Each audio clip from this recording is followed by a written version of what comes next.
Hello, আসসালামু আলাইকুম বন্ধুরা।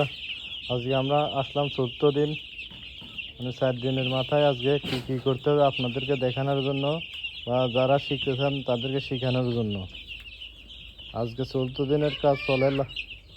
দেখেন কী করতে, সেম কাজ 14 দিনও সেম পরিষ্কার পরিচ্ছন্নতা করা, সেম বসি উল্টে পাল্টে দেওয়া। দেখেন কীভাবে উনি উল্টে পাল্টে দিতেছে, দেখেন।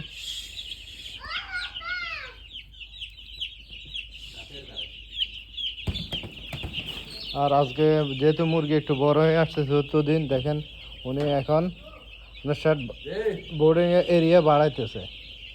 দেখেন আগে অনেক ছোট ছিল, এখন বাড়াইতে হইতেছে, কারণ এগুলো একটু বড় হয়ে আসছে, তো এখন জায়গা আর একটু বড় করতে হবে। এখন প্রত্যেকদিন এটা বড় করতে হবে না, প্রত্যেকদিন 2 হাত করে মানে বোর্ডিং এরিয়া আপনার বড় করতে, কারণ নাহলে চাপাচাপি করে এরা মারা যাবে, একটার উপরে আর একটা উঠতে পারে। সেই জন্য দেখেন দেখেন জায়গা এখন চেঞ্জ করা হইতেছে, আগের সাইডে বড় করতেছেন। বাবলু ভাই আছেন, বাবলু ভাইয়ের সাথে আপনার নামটা কিনা ভাইয়া ভুলে গেছি। সাফায়েত নেই ভাই, সাফায়েত। হ্যাঁ, সাফায়েত ভাইও তো কাজ করে, একজন এক সাইডে, দুইজনে দুই সাইড নিয়ে আছে। আর বাচ্চা কাচ্চারা আসছে দেখার জন্য। অবশ্যই বাচ্চা কাচ্চারা যারাই ঢোকে চিন্তা করবেন এগুলো মানে স্প্রে মারার জন্য, বাইরের যে লোক আসবে স্প্রে করে আসার জন্য। ফার্মে সব লোক আসা যায় না, হাইজিন এর সমস্যা আছে, কারণ ভাইরাস ঢুকতে পারে। সেই জন্য এগুলো মানে যারা ঢুকবেন ব্রয়লারের খামারে অবশ্যই স্প্রে করবেন শুরুতে, মালিক থাকুক আর না থাকুক। দেখেন আজকে 74 দিন আবার ভ্যাকসিনও করতে হয় মুরগির বয়স যখন 74 দিন হবে আপনারা ভ্যাকসিন করবেন। আজকে তো ভ্যাকসিন করতে হবে, তাই না ভাই? 74 দিন না? 74 দিনে বাবলু ভাই ভ্যাকসিন করেন। ভ্যাকসিনের সিস্টেমটা কি বলি দেন তো একটু, কীভাবে ভ্যাকসিন করবে? অনেকে তো মনে করে যে ইঞ্জেকশন দিতে হবে। না, ব্রয়লারে ইনজেকশন দেওয়া লাগে না। ব্রয়লারে আপনার ভ্যাকসিন ওষুধ পানিতে মিক্সচার করে আলাদা পাত্রের মধ্যে পরিষ্কার করে ধুয়ে ভ্যাকসিন দেওয়া হবে। যতক্ষণ 2 ঘন্টার জন্য ভ্যাকসিন দেওয়া হবে। 2 ঘন্টার ভিতরে আপনার সবসময় লাড়াচাড়া করে রাখতে হবে। লাড়াচাড়া করার পরে ভ্যাকসিন 2 ঘন্টার ভিতরে পানি যাই খায়, 2 ঘন্টার ভিতরে পানি খাওয়ার বাকি পানি যেগুলো থাকে ওগুলো ফালাই দেওয়া হবে। আপনারা তো শুনতে পাচ্ছেন কি কি করতে হবে। দেখেন বাবলু আপনাদেরকে বলছে, উনি অনেক অভিজ্ঞ মানুষ, অনেক দিন থেকে এই লাইনে আছেন। তিনি যেটা বলবেন সেটাই মানে রাইট। আমি বলবো যেটা এটা কোনো রাইট নাই, কারণ আমি এগুলো সম্পর্কে বুঝি না। আমিও শেখার চেষ্টা করতেছি তাদের সাথে থেকে। দেখেন এখন এরিয়া আগে ছিল আপনাদের দেখেছে ছোট, এখন এরিয়া অনেক বড় করে ফেলছে। প্রত্যেক দিন বাড়াইতে হইতেছে, এভাবে মানে বাড়াইতেই হবে প্রত্যেক দিন। দেখেন দেখেন দেখেন প্রত্যেকদিন বাড়াইতেছে, এখন প্রত্যেকদিন বাড়াইতে হবে এবং কি আপনার বসিগুলো চেঞ্জ করতে হবে, উল্টো পাল্টা করে দিতে হয় মনে, তাই না বাবলু ভাই? হ্যাঁ, বসে সকাল বিকাল 2 বার কাটতে হবে। সকাল বিকাল 2 টাইম? হ্যাঁ, আর বেশি ডার্টি হলে নতুন দিতে হবে নাকি?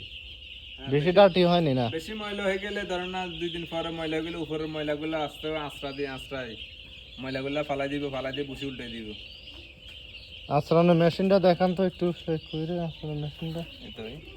এই দেখেন কিভাবে বানাইছে এটা, আপনারা কাঠ মিস্ত্রির কাছে গেলে এটা দিয়ে এভাবে আঁচড়াইলে এভাবে আঁচড়াইলে ময়লাগুলো উঠিয়ে দেখেন এটা দিয়ে আঁচড়ায়। এবং কি ছোট একটা আছে, আপনাদেরকে দেখে আমাদের আরেকজন ভাইয়ের কাছে নিয়ে যায়, সে কিভাবে করতেছে। ভাই ওইটা দিয়ে একটু দেখেন তো কিভাবে আঁচড়াইতেছেন। এ দেখেন কিভাবে আঁচড়াইতে, এটা দিয়ে মনে হয় সুবিধা না বড়টা না? এটা মানে এটা ছোটটাদের সুবিধা বলতে গিয়ে এটাতে সময়ের প্রয়োজন, আর আপনার যখন কম থাকে তখন এটা ইউজ করতে পারেন। যখন বেশি ব্যবহার করবেন আপনি মানে মুরগি নেবেন, তখন এটা দিয়ে তো আপনার সময়ের প্রয়োজন বেশি। সেই জন্য দেখেন ও কিভাবে চেঞ্জ করতেছে এগুলো।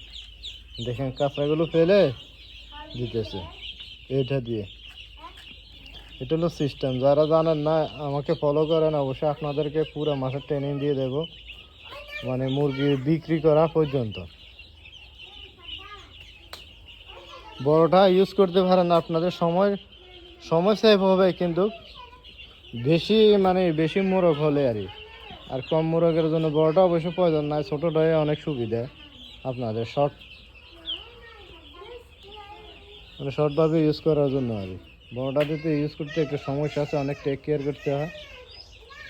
এই দেখেন বিশাল ফার্ম, এই মুরগি দিয়ে আস্তে আস্তে পুরো এরিয়া বড় করবে। এই দেখেন বিশাল বড় ফার্ম এরিয়া, ডেইলি বাড়াবে।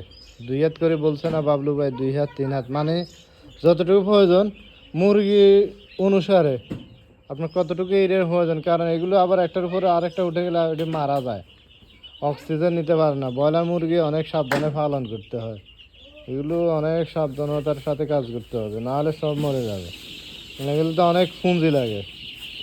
দেশি মুরগির মতো না যে সাবা সাবি হোক, হাত পা ভাঙক, কোনো সমস্যা না, আবার বেঁচে উঠবে। এটি একটু থেকে 19 থেকে 20 হলে মারা যায়। এই দেখেন একটা অলরেডি মারা গেছে। দেখেন যারা নতুন খামারে এই লাইনে আসতেছেন অবশ্যই তারা ট্রেনিং নেবেন উপজেলা থেকে, কারণ এগুলো সবচেয়ে ইম্পর্ট্যান্ট কাজ হলো আপনাকে ওষুধ প্রয়োগ কীভাবে করতে হবে। সেই ফার্মে ঢুকে যাবেন, লক্ষ টাকা আছে না, হবে না। আপনাদেরকে বলবো আপনার না আসাটাই ভালো, ট্রেনিং ছাড়া এই লাইনে আসবেন না, কারণ এগুলো লাভের সাথে লসের সংখ্যাই বেশি।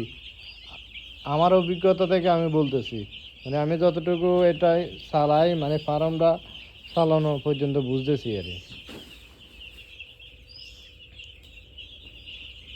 এই জন্য সবাইকে বলবো ট্রেনিং নিয়ে উপজেলা থেকে করবেন, না হলে অভিজ্ঞ লোকের মধ্যে দিয়ে এগুলো পরিচালনা করার চেষ্টা করবেন।